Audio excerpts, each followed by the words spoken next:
বকেয়া বিদ্যুৎ বিলের জের 30 থেকে 35টি বাড়ির বিদ্যুৎ সংযোগ বিচ্ছিন্ন। দীর্ঘদিন ধরে বিদ্যুৎ বিল বকেয়া থাকার অভিযোগে ইসলামপুর শহরের ছৌচিয়া এলাকার একাধিক বাড়ির বিদ্যুৎ সংযোগ বিচ্ছিন্ন করল বিদ্যুৎ দপ্তর। জানা গেছে, এলাকার বেশ কয়েকটি পরিবার দীর্ঘ সময় ধরে নিয়মিত বিদ্যুৎ বিল পরিশোধ করেননি। এর ফলে লক্ষ লক্ষ টাকার বিদ্যুৎ বিল বকেয়া হয়ে পড়ে। সেই কারণেই বৃহস্পতিবার বিদ্যুৎ দপ্তরের পক্ষ থেকে বিশেষ অভিযান চালিয়ে প্রায় 30 থেকে 35টি বাড়ির বিদ্যুৎ সংযোগ কেটে দেওয়া হয়।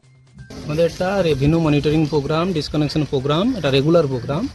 বিভিন্ন সময় বিভিন্ন জায়গায় আমরা এটাকে এই প্রোগ্রাম চালাই। আজকে যেমন চৌচিয়া ইসলামপুর আন্ডারে হচ্ছে, কালকে চোপড়া হয়েছে, চলবে এটা এরকম কন্টিনিউ। কতগুলো বাড়িতে স্যার আপনারা ডিসকানেক্ট করলেন ইলেকট্রিসিটি? আমরা আজকে এখন 10টা বাড়িতে করেছি, প্রায় 10 থেকে 12 লাখ টাকার ইনভলভমেন্ট। আরও যাচ্ছে, আরও এরকম কতগুলো বাড়ি আছে যেখানে মনে হচ্ছে আপনাদের এই এলাকায় যে হচ্ছে ইলেকট্রিসিটি কানেকশন কেটে দেওয়া যেতে পারে? প্রায় 30-35টা বাড়ি আছে। 30-35টা বাড়ি। স্যার, এদের কতদিন ধরে বিল বাকি ছিল সেটা বিষয়ে একটু? আচ্ছা, বিভিন্ন, কারো 6 মাস, কারো 9 মাস, কারো 6 বছর, 5 বছর। এরা কি ইলেকট্রিসিটি দিত না স্যার? না। আপনারা তো ইলেকট্রিসিটি কানেকশন করে দিচ্ছেন, এদের কি উপায় রয়েছে নেক্সট যাদের টাকা জমা দেবে, ইন্টারেস্ট সময় টাকা জমা দেবে, তারপর আমরা সিজুড়ে দিয়ে দেবো। যখন জমা দেবে সঙ্গে সঙ্গে আমরা দিয়ে দেবো। বিদ্যুৎ দপ্তরের আধিকারিকরা জানান, বকেয়া বিল আদায়ের লক্ষ্যে জেলার বিভিন্ন এলাকায় ধারাবাহিকভাবে এই ধরনের অভিযান চালানো হচ্ছে।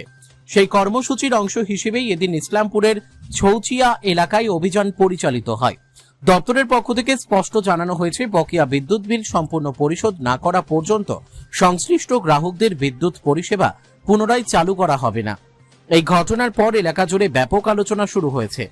বিদ্যুৎ দপ্তরের এই কড়া পদক্ষেপকে ঘিরে বাসিন্দাদের মধ্যে মিশ্র প্রতিক্রিয়া দেখা গেছে।